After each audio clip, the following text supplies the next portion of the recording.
So what we can see here is the Cocky Bonddu. I always pronounce that wrong, and I do apologise. This is a wet fly version of that, and it will be on a line most of the time I'm in Clywedog in the next couple of weeks.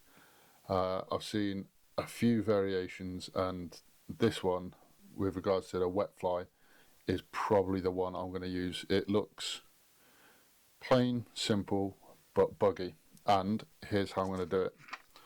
Hook I'll be using is a Hanak H150 barbless, dry and wet, size 10.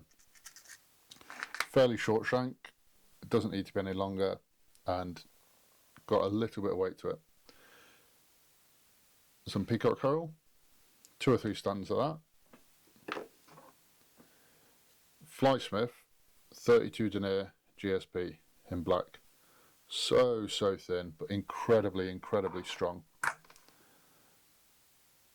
A spot of UV resin on a head, pen hackle, something like that. And this is how I'll do it.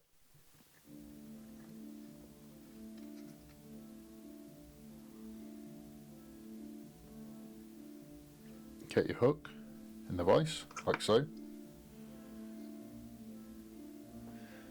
Capturing the thread just behind the eye, using this tag end to help lay thread after thread in close touching turns. So you see I've just gone to just behind the point of the hook. I haven't even reached a bend, haven't even finished off the shank, and that is where I'm going to end my body. I don't want it to be particularly long. Any longer than that, it would be a bit unnecessary. From here, I'm going to pinch off 3 strands of peacock herring, like so. I'm now going to, about 2/3 of the way up, I'm going to snip off the tips. Because the tips are always so brittle, there's nothing more annoying than getting towards the end of a fly and your peacock herring snapping. Have to undo everything to start all over again. Infuriating. So there's a hole caught in. Using the rotary function on the vise, going touch and turns up the body all the way to behind the eye. See here, a lovely scraggly little body, buggy looking thing made out of our peacock herring.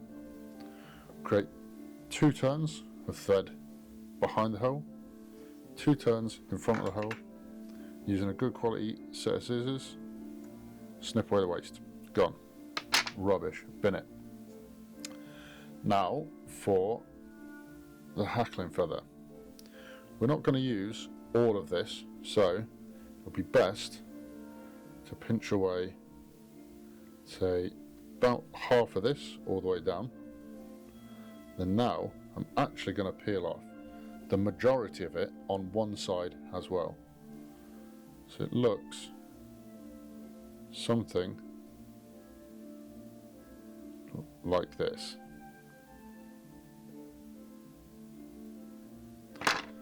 I'll then trim off a little bit of tag here, and I'll still have a small amount to catch in behind the eye. Winding the thread in, catch it in with a couple of close turns, like so. Now that is the feather well and truly caught in. Just tease out this one fibre that's decided to get stuck, like so. There we have it. We don't want a dense hackle on this, we don't want too much, it'll be over the top. Catching the stem with a good pair of hackle pliers, pulling the bobbin out the way, we're going to go for 3 or 4 wraps. You notice that it's all deciding to point the wrong way, so we're going to sweep it back as we go. 1, sweep it back again, 2, sweep it back one more time, 3. Now, 2 wraps behind the stalk, 2 wraps in front of the stalk. I'm going to trim it away without cutting our thread. So from here, I want to build a very small but very neat head.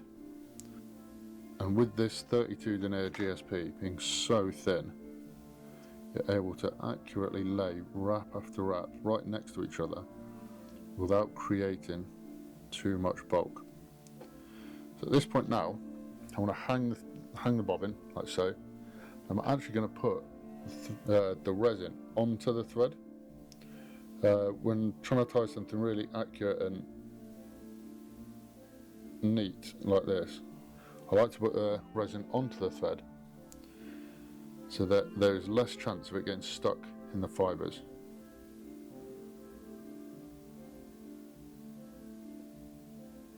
Cool. Throw one to finish.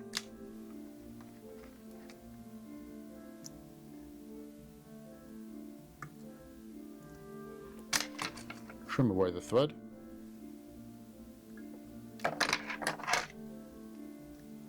Set the resin.